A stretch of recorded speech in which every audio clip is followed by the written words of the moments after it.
briefly touched upon twice now that I'd love to go way more in depth about is the idea of eating more to avoid overeating. So whether it's somebody who's slashing their calories or whether, a woman is experiencing some intense cravings and at least knowing, hey, it's okay if I want to add a little bit of food here and it's not the end of the world, that can actually contribute to less overeating over time, which I know to most people sounds very backwards when you say, how do I eat less? Well, perhaps eat more. So can you explain what that actually means and why that's so helpful?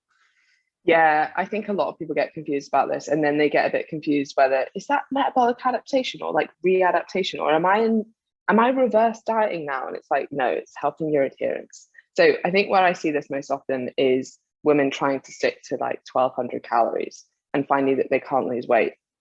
And we know that really what's happening is that's a ridiculously low calorie number to stick to.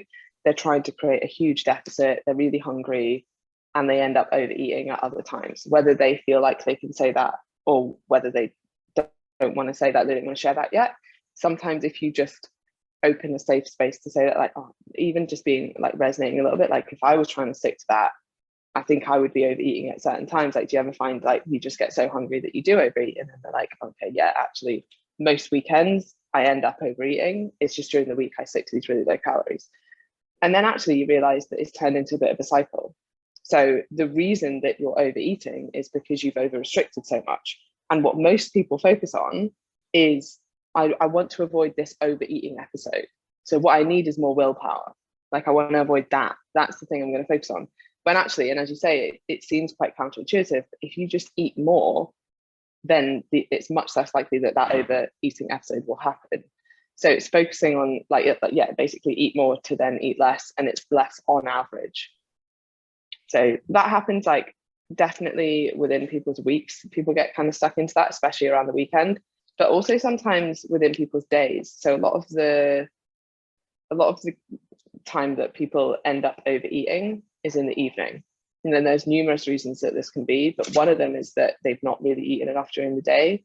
So when they do sit down to eat in the evening, they end up massively overeating. And actually, when you're like, can we actually take 10 minutes to eat breakfast and make sure that you're getting in a decent lunch and make sure that you're not coming home from work having not eaten for 5 hours, absolutely starving, and end up overeating? And they realize that actually it's not the nighttime overeating or the evening overeating that they need to avoid. It's the over restriction during the day that's causing that overeating.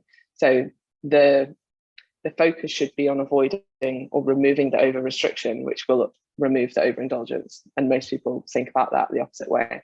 Yeah, those are such great examples. I gave a cutesy little name to the micro version. I call it the hunger slingshot. If you let it get pulled back the whole day, pulled back, when you let a slingshot go, it doesn't stop at baseline, in this case, satiation. You're overshooting that by a mile. So you end up so hungry that whether you just blow your calories, whether it's totally mindless eating, it's kind of the inevitable thing when you let that slingshot get pulled back. So if we're a lot more subtle with it, like you mentioned, pay attention to your hunger throughout the day, never let it really creep up. It's not going to have the pendulum swing so far in the other direction.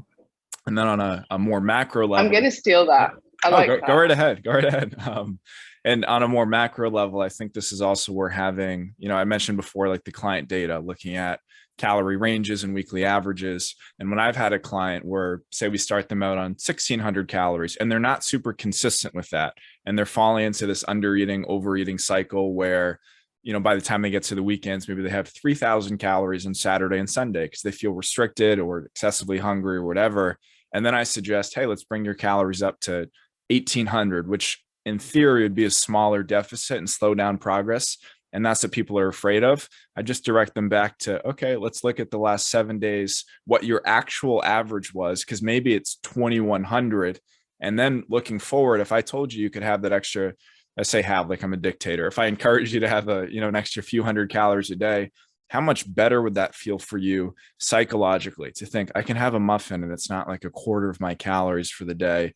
Oh yeah, I'd be totally more into that. Great. So let's try that. And then if we look at that weekly average, even though we bumped your calories, you actually ended up averaging fewer calories per week. So yeah, it kind of works out long-term in a way.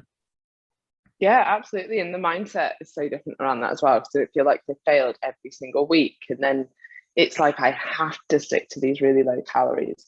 And that's so different than like I get to fuel my body with a decent amount of calories that's actually going to mean that I can concentrate and I'm not thinking about food and I can fuel my workouts. It's a very different mindset than like punishing yourself for the weekend of overindulgence. Mm-hmm. Yeah, I'll always tell my clients that the goal is to keep as much food on your plate as humanly possible while still seeing meaningful fat loss. So it should almost feel, and it's similar to training in a way where I think you should generally leave the gym feeling like you have a little left in the tank, or you could have done a little bit more, because that creates more adherence and motivation where like I'm excited to get back rather than I crushed myself. Or if we look at nutritionally, this almost feels like I'm not dieting hard enough. Good, because you're going to smash that every single week compared to looking at every week at, you know, this war between you and 1200 calories. Am I going to win it this week? And in most cases, the answer is obviously no. And then you feel like a failure over and over. So yeah, I always encourage people, leave a little in the tank where you feel like maybe you're not doing quite enough. Maybe you're eating a little too much and you end up, again, as counterintuitive as it may sound, getting better results because of that.